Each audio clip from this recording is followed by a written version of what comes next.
Let me read to you a passage from the first chapter of St. Matthew's Gospel, verses 16, verses 18 to 21 and verse 24. It's the Gospel for the feast of St. Joseph, the husband of Mary, on March the 19th. St. Matthew writes, Jacob was the father of Joseph, the husband of Mary. Of her was born Jesus, who is called the Christ. Now this is how the birth of Jesus Christ came about. When his mother Mary was betrothed to Joseph, but before they lived together, she was found with child through the Holy Spirit. Joseph, her husband, since he was a righteous man, yet unwilling to expose her to shame, decided to divorce her quietly. Such was his intention, when, behold, the angel of the Lord appeared to him in a dream, and said, Joseph, son of David, do not be afraid to take Mary home as your wife, for it is through the Holy Spirit that this child has been conceived in her. She will bear a son, and you are to name him Jesus, because he will save his people from their sins. When Joseph awoke, he did as the angel of the Lord had commanded him, and took his wife into his home. That's from Matthew chapter 1, verse 6, verse 18 to 21, and verse 24, for the feast of St. Joseph, the husband of Mary, on March the 19th. What does it suggest to us? Well, can I begin this way, by way of introduction? In 1534, St. Thomas More's daughter, Alice Allington, wrote to Margaret Roper, and in the letter she narrates at length her conversation with her eminent father, who was soon to be martyred. She had urged upon him the point that so many good men, and so well learned before you, had taken the oath that related to King Henry VIII.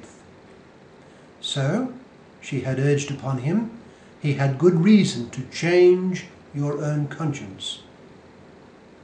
In his considered response to his daughter, More made a striking point that is perennially relevant to the whole range of Christian belief, far beyond the particular issue for which he soon was to die.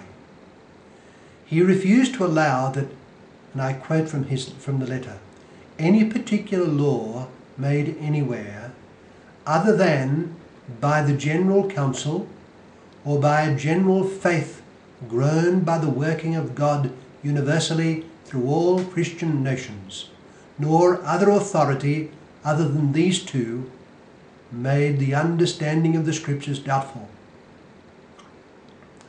This was nearly 3.5 centuries before the proclamation of the dogma of papal infallibility, and More stressed the authority of general councils.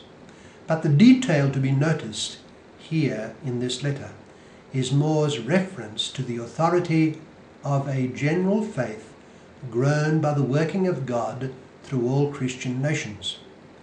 He had understood the fundamental importance of the sense of the faith possessed by the Church's faithful at large, apart from declarations by the Church's episcopate gathered in council and in union with the Apostolic See of Rome. More's point is similar to the dictum of St. Augustine, that the whole world judges securely against one portion. It was this statement of Augustine, quoted by Wiseman in an article in the Dublin Review of July 1839, which would set John Henry Newman's course towards the Church of Rome. It thereafter provided for him a fundamental theological perspective on the Church. This sense of the faith possessed by the Church's faithful, in Latin the sensus fidelium, a gift of the Holy Spirit, preserves the Church at large from error, the Church being those in communion with the See of St. Peter. Thomas More had seen clearly that England was separating from the Church Universal, and the infallible indicators of this were the declarations of a general council, or the general faith grown by the working of God universally through all Christian nations, that is to say, the sensus fidelium. Now I mention all this not to discuss St. Thomas More and his remarkable perception, but for one purpose. It is to highlight the importance of the sense of the faith possessed by the Church's faithful, the sensus fidelium, the Church being, in this case, the Church in union with the See of Peter. It has many bearings on belief and practice, but one is precisely the great saint whom we celebrate on this day, March the 19th. On this day, the Church celebrates the high holiness of the obscure Joseph, husband of Mary. We are blessed to have references to him in the Gospels, though they are not extensive. He is mentioned in Matthew's infancy narrative, and this is our Gospel that I read earlier from Matthew chapter 1. He is also included in Luke's infancy account in Luke chapter 2. Matthew states that Joseph was a righteous man, and inasmuch as the statement is inspired, this is a declaration by the Holy Spirit. This divine praise of him, together with the privilege of having been chosen by God to be the foster father of Jesus and the spouse of the Virgin Mary, are the foundations of the honour paid to St. Joseph by the Church. The Church's sense of what must have been the case in regard to Joseph led to the flowering of an understanding of St. Joseph, especially, though not only, during the course of the second millennium. It was given impetus by such persons as St. Bernard, St. Thomas Aquinas, St. Gertrude, St. Bridget of Sweden, St. Vincent Ferrer, Peter Daly, St. Bernardine of Siena, and Gerson. But it was when the popes acted that St. Joseph came into his own in the Universal Church. Pope Sixtus IV placed his day in the Roman calendar on the 19th of March, and from that time the contemplation of him advanced in the Church. St. Joseph's Day was raised to the rank of a double of the second class by Pope Clement XI, and in 1726 Pope Benedict XIII inserted his name into the Litany of the Saints. A wonderful popularity emerged during the 19th century. One of the first acts in 1847 of the pontificate of Pope Pius IX, who would in due course be beatified himself, was to extend to the whole Church the feast of the patronage of St. Joseph.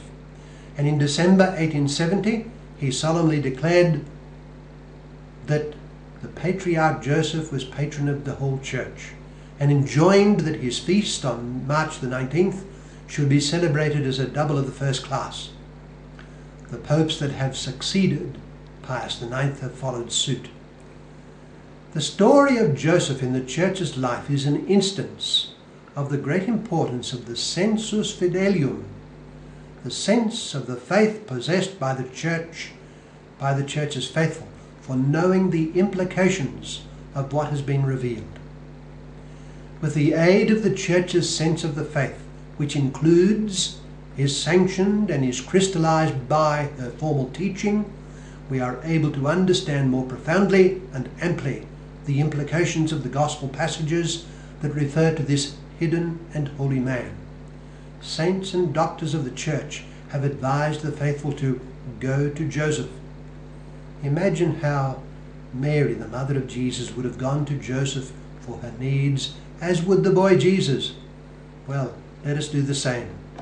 Let us cultivate a deep devotion to Joseph, recognizing with the mind of the Church his high sanctity as one who, more than any other of the faithful, was intimate with Jesus and Mary. Together they constituted the holiest trio imaginable. Let us abide in their company and make them our constant model